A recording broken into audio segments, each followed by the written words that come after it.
Tempo is a brand new investing app available in New Zealand, and we're so excited to be telling you about how it works and how you can use it. So in 2023, Tempo conducted a survey with 1,000 Kiwis, and they found that 27% didn't know where to start when it comes to investing. And that's a lot of people.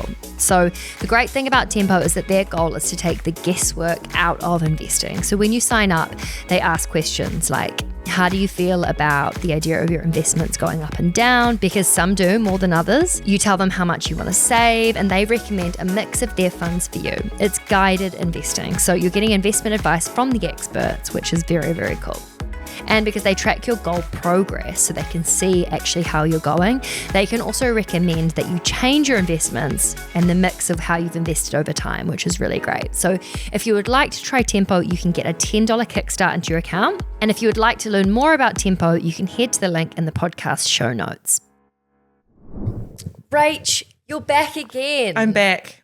Oh, and we're so happy about it. I was just absolutely stoked to read how many comments of support of people being like, this was an amazing listen. She was so great. Did you read some of the comments? I did. And I'm not going to lie, I was very scared. Like, putting yourself out there like this when, a background's not like in business but not in finance is like quite a scary thing to do. Like it was like a big leap, applying, putting yourself out there and then obviously coming on. And so I was very scared that I'd like get trolled. Honestly, there's nothing scarier. But yeah, I'm like super overwhelmed by how nice everyone's been. And I guess and lots of the comments are people I know, but there's also comments from people I don't know. I was thinking that. I was like, are these all your family and friends? And my friends have been so cute, like they and my family, but my girlfriends especially have just been like it was funny. Some of them, because it all happened so fast last week, a couple of friends of like my closest friends I didn't talk to for 24 hours. And then they're like, hey, Rach, how was your day? And I'd be like, oh, I took my daughter swimming in the morning and recorded the curve this afternoon. And they're like, sorry, what? And I was like, yeah. I also just love how many of your friends were like, do you need me to look after Zara? Yes. I'll come round and really wanted to see you have the opportunity. They were like, you've got to do this. So yeah, shout out to all the gals. It was super awesome. But the Curve community has been so kind and probably a bit gracious too, to be honest. But I think that's a real testament to what you guys do, right? Like the whole ethos of what you guys do is woman uplifting women. So we all rise together. Yes, it's been really awesome. So thank you everyone for being kind. Oh, and please be kind again this week. Yeah. I don't want to be cancelled or trolled. We will block you if you're mean. And how have you found the research piece? Because Vic naturally reads the news all the time. That's just kind of always been a part of who she is. Yes. Like she's always up to date with what's going on, not just the finance news, but like news in general. She's happiest when she has her Financial Times and a coffee in hand, So for someone who is in the middle of raising a 4-month-old baby, how was it for you? Managing being the primary caregiver for my daughter and doing this on top has definitely been a big juggle. I'm the same as Vic to a degree. I like to stay up to date with what's going on in the world and what the latest news is, but probably not in the depth of the financial news necessarily as much. And once I, had a look at all the topics of the week, then what ones the audience would find interesting, and then made sure I knew what I was talking about so that, I don't say anything that's like completely wrong and lead everyone astray. It really took quite a lot of time. Yeah. I have had someone before comment because I said something wrong. It was something to do with I mentioned Iceland instead of Greenland or, it was a classic mistake. And she was like, hey, just need you to be aware. A lot of people don't read any other news. So be really careful that you know your shit. And I was like, fair enough. It's so fair enough. Yeah. So being the noob that I am and, wanting to make sure I, do a good stand-in job for Vic, really, put a lot of effort in. And that has been a really serious juggle this week while looking after my daughter. So, my husband's been amazing and really kind of, he's got a busy full-time job, but really stepped up and done a lot. So shout out. What I think is also really important is, women in general are under so much pressure and societal pressure, but new mums especially have just all this pressure and expectation coming at them from all angles, whether it be, how they look after just having a baby or how they're, caring for their child. And so many people have been like, oh my goodness, how have you managed this with a 4-month-old baby? And just want to really acknowledge that it's been like a really massive massive juggle. One of the things you said is like, I don't want it to be this, like, I don't want to feed into the toxic like bounce back culture where 100%. like, oh, it's fine, I can do it all, I'm sweet, this is easy breezy. It's like, no, this has actually been really difficult. Yeah, exactly. Yeah, new mums especially are under so much pressure. I definitely do not want to be contributing to bounce back culture. And I am really inspired by mums that are up to go out and do lots of things, but I'm also inspired by mums that are literally just surviving, because sometimes it is absolutely survival. And rest assured, other than the podcast and like meeting the basic needs of my daughter, every other aspect of my life this week has been, to use my favourite word, a schmozzle. Like, it's just been like total chaos. Like, yeah. And I'll probably go home and crash today. So I'm like incredibly grateful, but also can't wait for Vic to get back next week. And I'll just like cruise back to being a listener. Yeah. Oh, how cool though. Yeah. So cool. That's so awesome. And so what have we found in the news this week? I mean, I think last week the schmozzle of the stock market was quite obvious. Yeah. And we're actually going to be hosting a free workshop tomorrow. So Tuesday night, New Zealand time at 8 p.m. for anyone that wants to come. Vic and I, not you, Rach. Yeah, not me. You're not getting the call up because you'll be crashing and sleeping, no doubt, by 8 p.m. But because there's such turbulence at the moment, we were like, this is such a good investing opportunity for anyone that's like not sure or hasn't actually invested in the last little while, like how to approach the market dip. Because while, of course, if we go into a bear market and it keeps going down and down and down, that's not ideal. In terms of the way that you can invest during that time, like I was speaking to someone at the bank yesterday and they were talking about how excited they are about how much they've put in their KiwiSaver over the last week because it's been on sale. And I thought, we need to speak about this to everyone. So for anyone that wants to join, I know it's last minute, and if you've only just heard about this, I'm really sorry. However, we'll put a link to that in the podcast show notes if you just register. How has the market been in the last few days this week? Like, is it as bad as last week? No. So first thing, let's, where possible, make this a like tariff Trump-free. Love that. Last week, we really needed to address it all, but this week, I think we decided we're going to call them little T's. No little tea chat. Baby teas. Baby tea. No baby tea chat, no big tea chat, where possible. Yeah. So the one kind of negative piece of news that's come out is that the quarter is about to end, so end of March. So this is like the first quarter of the year, like Q1. Yes, exactly. Got it. And the magnificent, I think last week I called it the Magic 7, but the Magnificent 7, so all of those big stocks in the US have had their worst quarter. So for those who don't years. know what the Magic or Magnificent or Wonderful or a Super 7 are. Maleficent 7, yeah. They are all the big tech companies. Yeah. So like, Alphabet, I was about to say Nvidia, Is Apple one? Absolutely, Meta. Yeah, all the big ones. Amazon, Amazon, all the big ones that you're kind of like, they're household names. Yeah. They've been essentially carrying the stock market for years. Their growth has been why the stock market over the last few years has just been doing phenomenally well. Yeah. And it's the first time ever really that there's been such a weighted percentage of the stock market success on such a small number of companies. Exactly. So the fact that you're saying they've not been doing well means the whole market's not doing well. Exactly. So that's a big driver of that. This week has been a little bit more stable for them, and that's mostly because of the news that has come out from the Fed in the US. Which is how American does it sound? I know. So that's their central bank, so like the Reserve Bank of New Zealand. Got it. Yeah.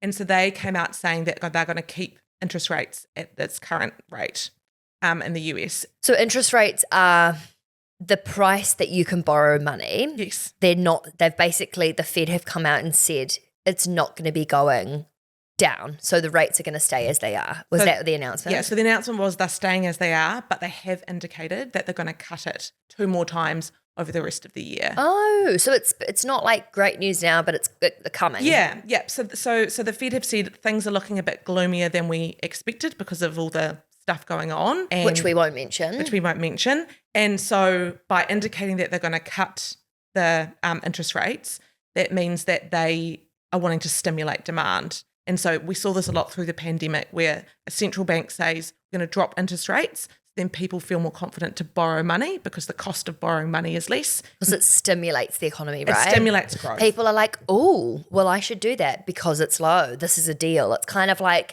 interest rates on sale. Exactly. Yeah. And we're seeing that in New Zealand as well. And so, it's a way to stimulate growth. So it's pretty good news. And the stock market was has been pretty happy about it. Oh, so actually it wasn't too bad. Not all doom and gloom. Like when you look at it over a quarter, doom and gloom, but this week things have been like actually pretty good. Damn. So I actually probably should have invested more last week. So it's kind of bounced back.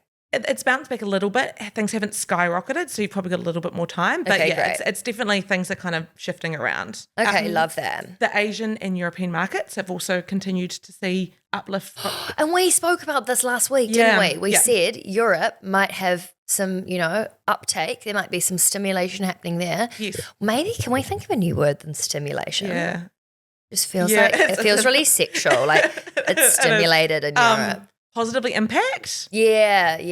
affect, Yep. but it's not very positive. We're seeing. Lots of the lingo can be interpreted in weird ways. Don't you reckon? Like, Yeah. there's so many times that Vic has said things. And I'm like, she's like, the gyrations of the market. I'm like, Yeah.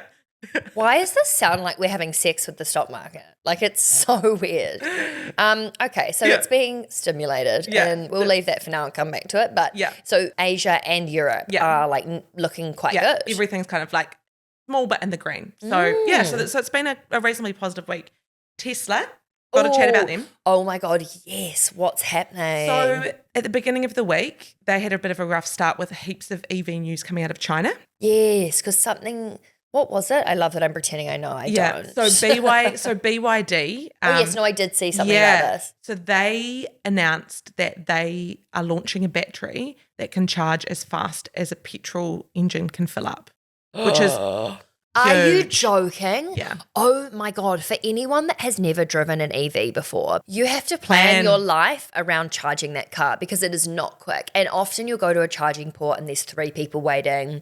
Or if you're going on a long journey, you have to stop in like the Bombay Hills for an hour to charge. Like it's not ideal. So the fact that you can now charge in the same time it takes to fill up your pet, like that is huge. Huge. So as you say, one of the biggest barriers of people buying an electric vehicle is the time it takes to charge a car. So BYD has done super well this week, obviously. That's genius. And also makes me wonder why the hell Tesla or Elon Musk or any of those like other massive competitors haven't come out with that.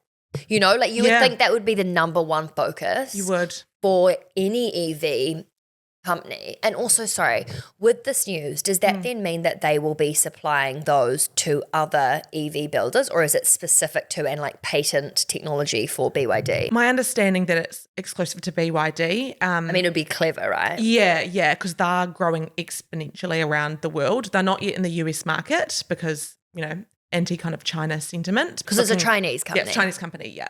So they'll be looking to leverage this to get their cars into as many driveways as possible. Also, sorry, but how annoyed would Trump be at that news? I know he just said we wouldn't mention the T word, but like the fact that he's like, I've bought a Tesla and everyone should buy a Tesla. And everyone's like, go away. Yeah. And then China, who he low-key, actually not even low-key, high-key hates and is trying to do everything he can to like fuck up their economy.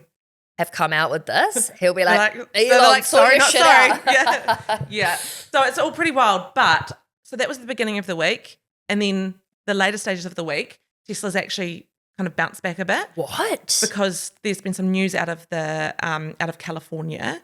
So they are heavily invested in like driverless cars. And that's their like unique selling point, isn't it? So they've received some kind of initial permits to start like trialing that with actual customers. Wild. Yeah. So that's been really good for Tesla. Sorry, can you imagine? Yeah. Seriously, firstly, I'm a terrible driver. Yeah, I'm not great either. Secondly, I don't really enjoy it, honestly. Like I get so distracted so easily. It's a miracle that I haven't had more crashes, touch wood. To think that driving could be not wasted time in terms of like you can do things like in the on car, the train or, you can be efficient. Because I think that's the best part in London about public transport is that you're not dead time. Yeah, you could meditate, read a book, write an article if you're a writer. I'm like really struggling to think of things, but as if you're spending 45 minutes on a tube or on public transport, it's fine because you could actually do something. Whereas when you're driving, you have to concentrate. To think that there's a time in the not so distant future where you can just hop in a car and imagine, oh my God, do you think this will be bad for Uber? Like Uber drivers?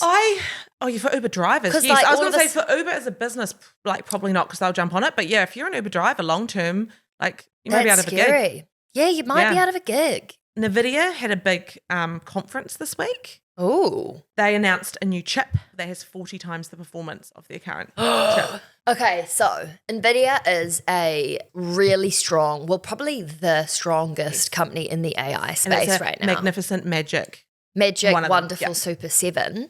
And they produce the like microchips Yes. essentially that are used within AI. You don't Yes. really need to know too much more No. than that. But basically, if they've got a new They chip power that's AI. Yeah. 40 times as strong, because there was, and if you missed it, there was a whole palaver, maybe Yes. a month ago with a competitor Yes, coming into the DeepSeek. space. And it was all because they were saying, we've got faster, better chips. And here's Nvidia being like, nah, we've got really good ones. So Yes. that's quite interesting. Yeah, so it is good. I reckon a lot of people would have sold their stock. And actually in the investing club, we spoke about it quite a bit. And it was interesting to see the people who have owned it for years. And at the point in which DeepSeek came out with that news, they were like, okay, I'm not going to buy more. Fascinating. But I bought more. Oh. So maybe my stocks are doing well. Yeah, they Should could I be. check? Yeah, they're not. It's like it hasn't like skyrocketed off the news because there's still so much going on in this space. But yeah, it's definitely good news for Nvidia, and they also announced a whole bunch of new partnerships with like GM Auto. Oh yeah, shit. No, mine's not doing very well.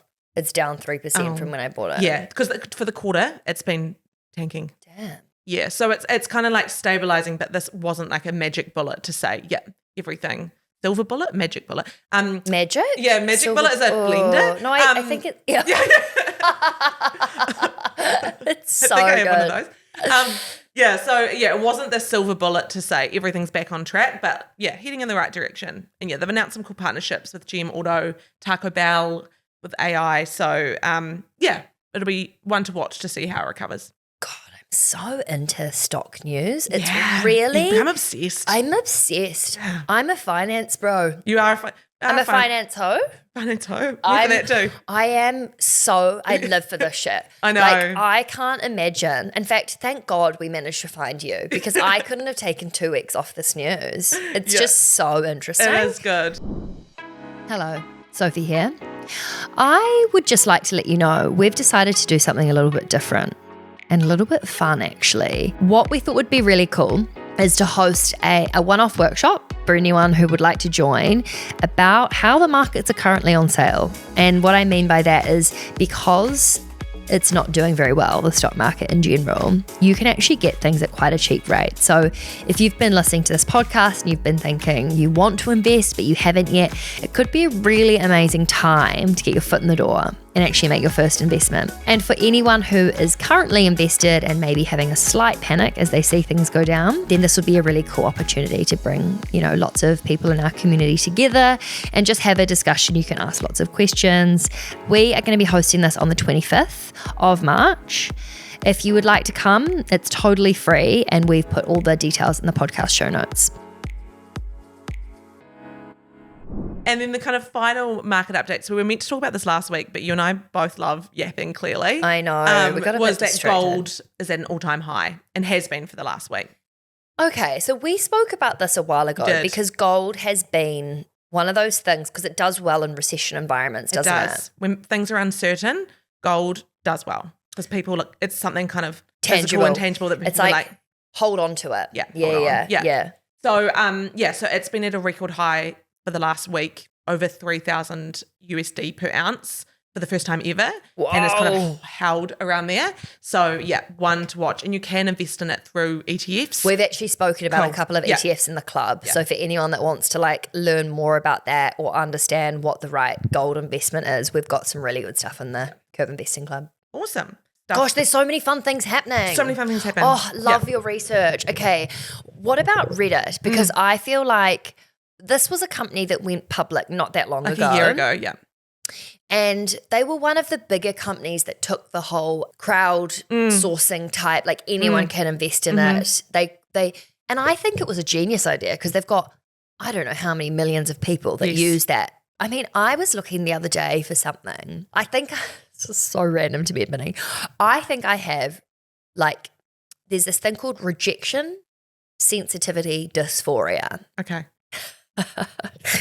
And it's actually like very adjacent to women who have ADHD. And I was like wanting to understand it more because I was like, God, I'm really admitting a lot here, but I recently am single. And so I was like, okay, I'm going to have to really like get my head around the idea of dating again because I daunting.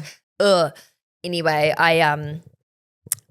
I've realized I feel like I find rejection just harder than most people. And so I found myself on this Reddit thread with hundreds of people sharing their ideas, their thoughts, their resources. And I just thought, God, this is so good, particularly for like shameful or like not the dark sides of the internet, but stuff that you Like don't want to. specific stuff. Yeah. And I thought it was really cool. Anyway, the point is Reddit is a user It's kind of generated like a content chat hub. room, forum, all meshed into one, right? Yeah, and so they gave their users a chance to invest when they went public. Yeah. So when they became a public company, they were like, who wants to buy shares? And it actually did quite well. Very well. Yeah, it had a really good IPO. And it's still up, generally speaking, from when it IPO'd, but it has dropped a lot. So in the last 5 days, it's been down 15%. Shit. Yeah, but it is a very volatile stock. So since it's IPO'd, it's had changes of more than 5%, I think 60 times. So that is something to keep in mind. But what the main drivers of this drop are is that it is currently very reliant on Google search leading to Reddit. So people search Google and then, it comes up with a Reddit thread and then they dive into Reddit. So that's almost like SEO, right? And they've said a lot about AI does not rely on SEO. So like businesses that have spent a lot of time getting good SEOs doesn't really matter. I mean, I don't totally understand why it's been so volatile, like so up and down. Do you think that it has anything to do with the fact that the interface is really old school, that it sits on Google, that it's like, I don't know, is it AI driven? So the main drivers of why it kind of people have concerns about it moving forward is that monetizing it, so advertising revenue, so how they integrate advertising. So do they rely a lot on sponsorship and advertising? Yeah, most of the social media companies do. That's where they get the majority of the income is from advertising. So, and the other thing is around user growth and organic user growth. So they're getting lots of user growth by Google kind of sending users to them, but there is a risk around organic growth. When I say organically, I mean with like out relying on someone else to bring them in to be able to, for them to grow long term. It's so weird though, because like in terms of their user base, it's probably one of the biggest in the world. Like it's so heavily used. The fact that, I don't know how to explain it, but you know how when it comes to investing, it looks for what they think is going to happen in the future, not the current state of affairs. Because the current state of affairs for Reddit is it's actually kind of on fire and doing well, but the fact that the stock has gone down is because what people think is going to happen in the future, not now. And there's a lot of uncertainty. So they've just announced this week a partnership with Google, which is good because they're heavily reliant on their algorithm and making sure they send traffic. So it kind of entrenches that. It also is more revenue that they're getting from Google. So that's a tick in terms of moving forward, knowing what they're going to be getting in. And the partnership is all around Google getting access to Reddit's API. Now, when I talk about an API... I sort of feel like I know what this is. So do you guys have like Xero for your business banking? So, and can you see your like banking and money in your Xero account? Yeah. And so it's the digital API connection. It's like a digital connector. And sorry to any digi people for that explanation, but I think the simplest way is that it essentially it connects information. So Google wants to use, so Reddit, to your point, has a wealth of information, all of this amazing, rich, user-generated content. Yes. And Google wants the access to pull it in to educate the AI models. Oh. Yeah. So it's positive in terms of this will be kind of entrenched relationship, but then the concern is that Reddit's very in bed with Google. Is the power dynamic off? Yeah. So it's one to watch. It could be a buying opportunity. What I kind of like about it is that they're using real life people's experiences to inform AI, which is awesome. Yeah. Also scary. Because it's like, what are people saying and are they trusted sources? Yeah. And that's always the watch with AI. Like, not going to lie, when I first got this gig, I chucked into ChatGPT, like, what are the top 5 news articles of the week? And it helped a little bit. but it led me fully astray. Like there was all this old stuff that came through. So it was kind of like rendered a bit redundant. So it's with AI, you've always got to be really careful about the guardrails, like making sure you do a kind of due diligence and things on it.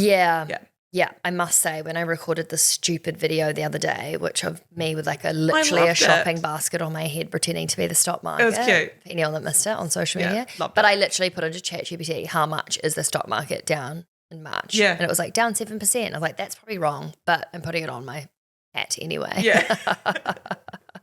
But yeah, so there's obviously people that are concerned about the future of Reddit. And I mean, I feel like getting into bed with Google Not the worst thing in the world. the worst thing in the world. Also, I reckon they're the underdogs for AI. Like I think that while they haven't come out with huge amounts of innovation yet, they must be working on so much behind the scenes. Exactly. So yeah, Reddit, one to watch. Now, last week, I feel like I mentioned F1, Formula One briefly, and you were kind of like, huh? I'm so excited to talk about this. And so this week I doubled down. And I was like, love Sophie, that. we're talking about Formula One. And you were like, what does that have to do with investing? And I was like, stand by. I literally... It is. It has something to do with investing. Because I was like, why are we talking about sport when we're on an investing podcast? Yeah. Because the idea of investing in sport is so foreign to me. Yes. Even making money through sport, I kind of don't totally understand. So sport So and... talk to me. Okay. F1, get me on board. I'm like, because you're also a Formula One fan, right? Bandwagon fan, yes. Yeah. As Fully in- disclosed bandwagon. Yeah. Okay, so this is slightly a biased view. Slightly a biased view, exactly. So Formula One, vroom vroom, lots of cars, men in cars zooming around a track. There's now 24 races in a year. Is that like Wimbledon for tennis? There's 24 Wimbledons. Exactly. So each race is called a Grand Prix, which is like a Grand Slam. Sounds fancy. Yeah. It does sound fun at Grand Prix. Yeah. So sport and live sport in general has been exploding over the last few years. And Formula One has now become the number one most watched sport in the world. No way. Yeah. And guess who and what is driving that growth? The Netflix show. Yes, but women. So so the F1 audience in 2018 was 8% women. No. And in this year, it's 40% women. And So we've nearly got half of the audience are women. yes. And they estimate that last year, Formula One reached 750 million people. So it is absolutely huge. And yes, to your point, Netflix. So the main driver of the boom of why people love Formula One, start watching Formula One, is a few years ago they were like, we want to attract a new audience. How do we do that? Marketing kind of 101. You meet a customer where they're at. So women are watching Netflix. We want to attract a new group of people. We'll put together the show. The show shows all the drama behind the scenes. It's kind of like Below Deck of Sailing, or like I love Below Deck, yes. Love reality TV shows. Yeah, exactly. And it shows all the drama. Like one of the principals this season is involved in an alleged kind of sexual misconduct scandal, married to Jerry Halliwell from the Spice Girls. Like there's all these personalities, drama. And so the way they've done so the like show. the Real Housewives of like Formula One. Pretty much. So it's really amazing how they've kind of showcased all the behind the scenes. They explain Formula One in quite like lay terms so people understand it. So now anyone can kind of go and watch a race, go to a race and feel like they know what's going on. I need to watch the show. Do you think It's really that's a good. good starting point to Yes, understand I and do. get into it? I do, yeah. I'm not going to lie to you, Rach. I can't imagine myself being one of those girls that said this. puts their hat on, you know, it's got their like team on their hat and like goes and stands. Because what I imagine is going to like a dirt track with fencing, like in the like movies, and just watching these cars zoom around with dust everywhere. That's what I'm imagining. No, it's super glam. It's like a very ritzy sport. I said the same thing. Look, I'm not going to buy a Ferrari hat, but could not have had less interest in cars. And like you'll be at Silverstone, the UK one next year. Do you Guarantee it. reckon? Guarantee. Oh my You'll God. be in Oh. the Moai tent. But what do you having like about it? Like, I don't understand. Is it that you're excited to see who wins the Yeah, race? it's very exciting, and it's super competitive, and there's lots of different dynamics going on. And when you know the show and you know what these drivers and these teams have on the line, it's super, super important. So do you think the fact that Netflix has done the backside of it so Yes. that you understand Yes. beyond just the Zooming sport, around, yeah. it's like the personalities and the families and the wealth Yeah. and the people that are driving driving it is what makes it interesting. Exactly. You care more because you're like, oh, so this season we've got a Kiwi driver, which is very exciting, Liam Lawson. He's from Pukekohe. Wow. And he's got a lot on the line. He unfortunately had a bit of a rough start. So Formula One started last weekend in Melbourne, had a bit of a rough start. So hopefully by the time this episode comes out, he's had a better weekend in China. Do you mean, and is the rough start like purely his racing, not his life? Yeah, he hit a wall and didn't finish. There is a bit of a diversity issue in Formula One. Is it like the SailGP where it's just So all the individual teams are kind of owned by billionaire boys. It's a male sport. All the drivers are male. There was one team principal, like team boss, that was a woman that I know of. And unfortunately, the team didn't do very well under her tenure. And so now it's kind of all men. And there's one female race engineer this year. And that's like the first one ever. So there's a way to go, but they are trying. So let's speak about the financials of Formula One and how we can be investing or making money through it. Yeah. So all the teams are owned individually, and you hear a lot about the teams, but there's an overarching company, Formula One, that oversees all of the races, all of the sponsorship, all of the ticketing, all of the broadcasting rights, and that is listed on the NASDAQ. And so it's NASDAQ. The NASDAQ's more like the growthy techie stocks. Yeah, so it's owned by a company called Liberty Media, which owns Sirius FM. So Call Her Daddy just did a big podcast vibes. Yeah. Call Her Daddy just did a massive deal with that, I think. Yes. And they also own a massive chunk of Live Nation, so ticketing events. Okay. Yeah, so it all kind of makes sense. So it's not just Formula One. There's actually quite a bit. They have a whole bunch of different brands, and the Formula One business is kind of a media and entertainment company. So it's a sport, but it's a business. Oh my God, fascinating. Yeah, and what's really interesting about it as a stock is it's really asset light because they don't own any of the teams. They run the events, do the ticketing, do the broadcasting, do all the sponsorship. And so it's done really well as the sport has grown and as they've made these decisions. So like the average sponsorship now is worth more than the average sponsorship in Premier League. But how does this, what are you trading on? Is it all of these media companies that is essentially the... No, so it's split out. So Formula One has its own ticker. I think it's FWONK. So you're investing in that company, Formula One. Okay, so you can invest specifically in Formula One. You don't have to just invest in all of those media companies. Yeah, exactly. So you can invest just in Formula One. And if you're doing that, I guess you're betting that it's going to continue to grow in success. And the stock has had really good performance. So over the last year, it's up 27%. Whoa. And over the last 5 years, it's up over 250% as the sport has just exponentially grown. So would it be almost like if we started thinking about Formula One in a similar way to like the NBA, which is like one of the most lucrative sporting games in the world? Is it? Like, I don't even know. I'm so not a sports girl. Yeah. NBA's cracked China. Yeah. Yeah. So would it be almost like thinking about this as like the baby NBA? Like it's on its way up to be one of the biggest sporting viewership sponsorship spots in the world? Yeah. Yeah. I mean, that would be my assumption. Like it's grown so much, but it still hasn't fully cracked the US. It's just kind of starting. There's lots of opportunity in the Middle East audiences. So this is really it's growing heaps. But my personal view is I think it's still got a long way to go. No, but it's definitely one that I would like to invest in. Yes. Yeah. Moving forward. Cool. Yeah. So this hopefully is so fun. I've kind of reassured you that F1 is a curve topic. Look, I'm totally on board. I'm going to watch the Netflix show to start with. And I think if that hooks me in, I'll probably be on board. The one thing I have a weird issue with, which I probably just need to get over, but with the whole elite sport, you know, like in terms of the people that are competing, being such a tiny wealthy part of society, similar to like sailing or other things, that's just, I mean, I just have a bee in my bonnet about it. Yeah, and that's completely justified. Like most of the drivers are from Monaco or, you know, dynasties. There are a couple that aren't, like Lewis Hamilton, probably the most well-known driver. He is the only ever black man in Formula One. Only one. There are some diversity problems, and he did a really interesting interview with David Letterman on the Netflix show, and he comes from pretty humble beginnings, and he talks to that. The Kiwi driver also, he's spoken quite a lot about that his parents sold their house to support his career.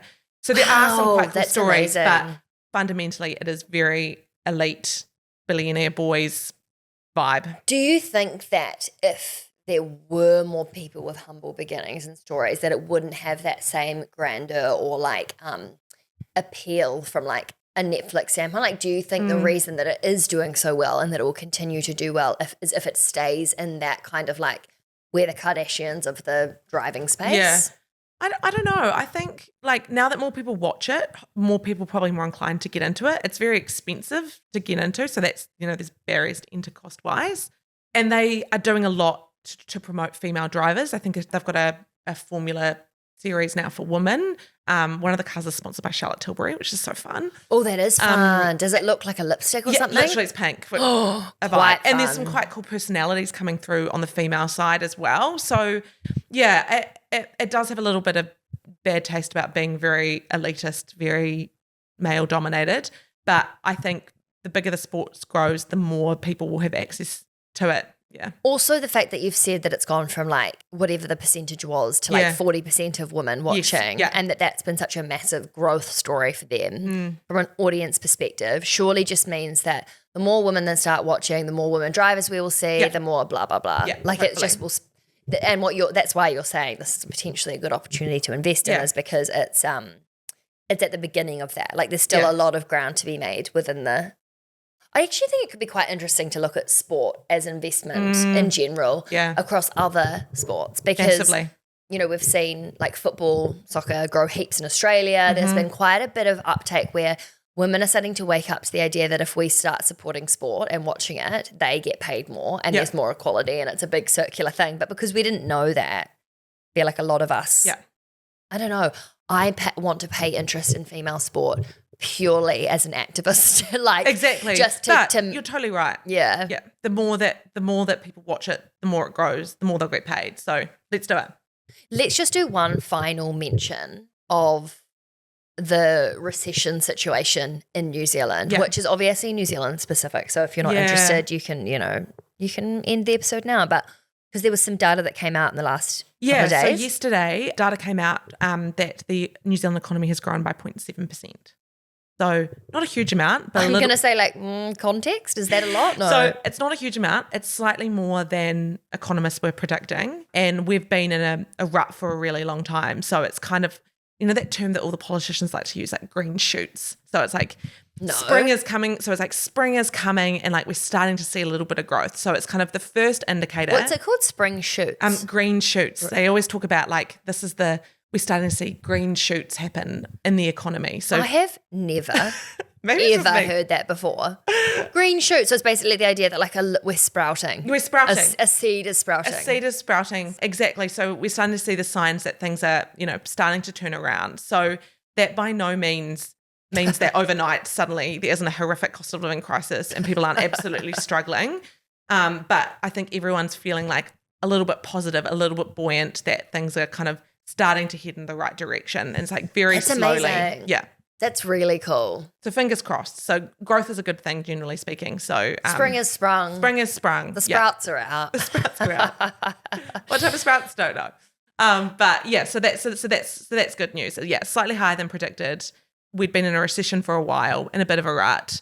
So now, New Zealand economy is starting to kind of pop its head up and hope for the best. It's been driven by a couple of industries. So dairy, Fonterra has been doing really well, and interestingly, inbound tourism. So people coming to New Zealand, spending in hospitality, has also been one of the areas that has grown the most. So yay. Come to New Zealand. Yeah. Come see our beautiful country. Yeah. Rach, thank you so much for being on the podcast again, for all of your amazing research. Honestly, so impressive and just stoked. And like, I don't know if for you it's felt like not proving a point, but to come from a place where you didn't know heaps about investing. You've obviously listened to the curve and you've done our course and you've learned a lot. Yeah. And now to be at a point where you can research everything happening in the economy and genuinely report it back to an audience of like thousands and thousands of people is pretty amazing. Oh, thank you. Yeah, it's been, look, I'm going to get all emotional. I can pretend it's like postpartum hormones, but my friends call me sentimental Rach. I like cry and everything. No, it's been super awesome. Like I've absolutely like loved this experience. I'm very much looking forward to just going back to focusing on, my main job. and hearing, you and Vic have your yarns moving forward. But yeah, it's been a very empowering experience in terms of, as you say, taking the knowledge and then turning it into communicating with your audience about what's going on in the world. And I feel like marketers are often a bit kind of underestimated. Sometimes we're seen as like the colouring in department or not necessarily like driving, commercial outcomes. But, I feel very strongly that, we're responsible for driving business performance, understanding the psychology of customers, and also making things that are beautiful and easy to understand. And that's kind of what a lot of this has been. So I feel very proud as a marketer and now kind of fake finance gal. Yeah, I've just had the time of my life. Next time Vic's on holiday, I mean, at least we know we've got our gal to go to. Yeah. Don't you worry. We'll wait till Zara's older. Yeah, Vic won't take a holiday for at least a year. Cool. Yeah. And if you want any marketing yarns, you give me a call. Oh my God, good idea. Yeah. No, but I'm going to say this on behalf of all listeners. I'm sure everyone's learned heaps in the last 2 weeks. And it's actually been really cool to hear a different perspective on things. And I think that's just credit to the way that Vic explains how unique our perspectives are on the world and how that's such a brilliant way to look at investment opportunities, because your outlook is different and it's so different to Vic's. And that in itself is like such a strength. So the opportunities that you can spot based on the way that you think and how you see the world has just been demonstrated so obviously in the way that what you've seen as interesting news, but then also how you've relayed it, or like your personal view on what you think. Like Formula One's such a good example of that. Something that you just enjoy and like. Yeah. And also can see a financial opportunity from. And remember, that's what Vic always says. If you are consuming something, you're enjoying something, see if you can invest in it. Yeah. God, I miss Vic actually. Yeah. I really miss her. I love that I've never met her, but I feel like I know her from you guys chatting so much amazing. On the pod. And I met her mum as of this morning. Yes, so. We're recording in so Vic's lovely. parents' house. Shout out to Eileen. Like, hi, I'm a random lady just rocking up to your house. Thank you so much for listening to The Curve Weekly. Make sure you hit the subscribe button to stay up to date with all the money, biz and stock market news. And if you like what you heard, we would love a review, thank you. Yes, we would love a review. But if you did hate it, please, don't leave one if you hate it. No, but in all seriousness, could you please leave a review? Because it really helps other people find our cute little podcast. And we hope you have a good week and see you next Monday. Bye. Bye. Sweet. Nice. Yeah. See you next Tuesday. Lol. See you next Tuesday. I mean Monday. No, actually though, new episodes out every Tuesday. Okay, quickly, The Curve was created to empower and educate you about investing, but we are not financial advisors. Our platform exists for educational purposes only, and it doesn't provide personalised investing advice for your individual needs and should not be relied upon to make an investment or financial decision. And always remember to do your own research before making any investment or financial decision. We're here for any knowledge and support you need, but the final call is always yours. And thanks for being here. You got this. Yeah, we know you got this.